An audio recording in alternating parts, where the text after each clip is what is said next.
दिल्ली के उपराज्यपाल विनय कुमार सक्सेना ने एक बड़ा फैसला लिया है। उन्होंने शुक्रवार को लेखिका अरुंधति रॉय और कश्मीर के पूर्व प्रोफेसर शेख शौकत हुसैन के खिलाफ गैर कानूनी गतिविधि अधिनियम यानी यूएपीए के तहत मुकदमा चलाने की मंजूरी दे दी है। 2010 में एक कार्यक्रम के दौरान दोनों के खिलाफ कथित तौर पर भड़काऊ भाषण देने के लिए मुकदमा चलाने की मंजूरी दी गई। करीब 4 साल जेल में बंद उमर खालिद को एक बार फिर से कुछ हफ्तों पहले दिल्ली की अदालत से राहत नहीं मिली। ये भी यूएपीए का ही एक केस है।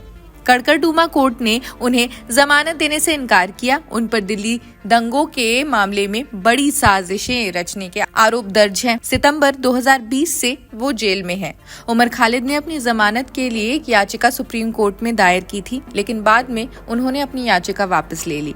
यूएपीए अगस्त 2019 में इसका संशोधन बिल संसद में पास हुआ, जिसके बाद इस कानून को ताकत मिल गई कि किसी व्यक्ति को भी जांच के आधार पर आतंकवादी घोषित किया जा सकता है। अब वीके सक्सेना ने यूएपीए की धारा 45(1) के तहत अरुंधति रॉय और शेख शौकत हुसैन के खिलाफ मुकदमा चलाने की मंजूरी दी। सांसद की सुरक्षा में सेंध लगाने वाले 6 लोगों पर भी यूएपीए यानी गैर कानूनी गतिविधि रोकथाम अधिनियम के तहत मुकदमा चलाने की मंजूरी वीके सक्सेना ने सैंक्शन की।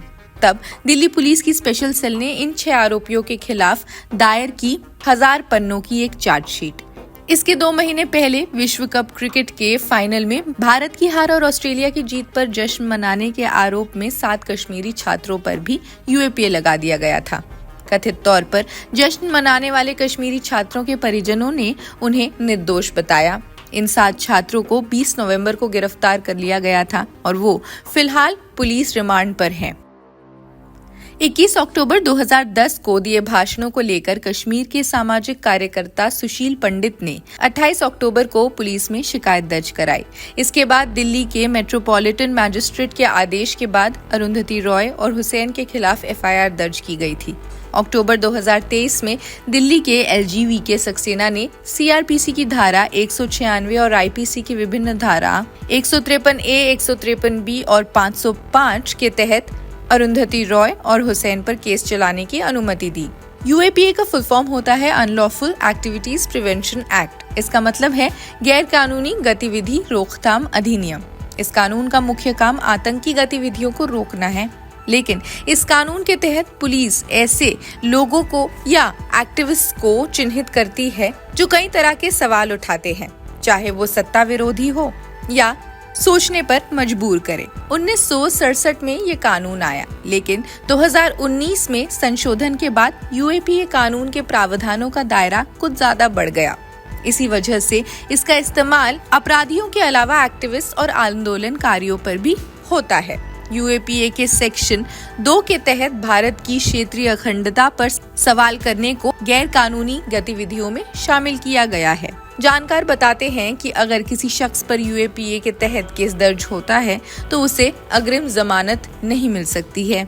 यहाँ तक कि अगर पुलिस ने उसे छोड़ दिया हो तब भी उसे अग्रिम जमानत नहीं मिल सकती है। दरअसल कानून के सेक्शन 43D(5) के मुताबिक कोर्ट शख्स को जमानत नहीं दे सकता है अगर उसके खिलाफ केस बनता है। गैर कानूनी संगठनों, आतंकवादी गैंग और संगठनों की सदस्यता को लेकर इसमें कड़ी सजा का प्रावधान है। सरकार द्वारा घोषित आतंकी संगठन का सदस्य पाए जाने पर ही आजीवन कारावास की सजा मिल जाती है, लेकिन इस कानून में सदस्यता की कोई भी स्पष्ट परिभाषा नहीं है। इसी वजह से कई एक्टिविस्ट पर इस कानून के तहत केस दर्ज हो चुके हैं। साल 1997 में लेखिका अरुंधति रॉय की किताब the God of small things को बुकर प्राइज मिल चुका है। ये उनका पहला नॉवेल था। इसे पाने वाली वे पहली भारतीय महिला है। नोबेल पुरस्कार के बाद बुकर प्राइज को दुनिया का दूसरा सबसे बड़ा पुरस्कार माना जाता है। ये दुनिया भर में साहित्य जगत के प्रमुख पुरस्कारों में से एक है। साल 2014 में अरुंधति रॉय को दुनिया के 100 सबसे प्रभावशाली लोगों की टाइम की सूची में शामिल किया गया था। अरुंधति लेखन की दुनिया में आने से पहले सिनेमा में भी काम कर चुकी हैं। फिल्मों में अभिनय के साथ उन्होंने स्क्रीन प्ले भी लिखे हैं। साल 1988 में उन्हें बेस्ट स्क्रीन प्ले के लिए नेशनल फिल्म अवार्ड भी मिल चुका है। खैर, इस खबर में बस इतना ही। बाकी देश दुनिया की खबरों के लिए जुड़े रहिए जनसत्ता के साथ और अपने कमेंट्स हमें जरूर बताएं। शुक्रिया।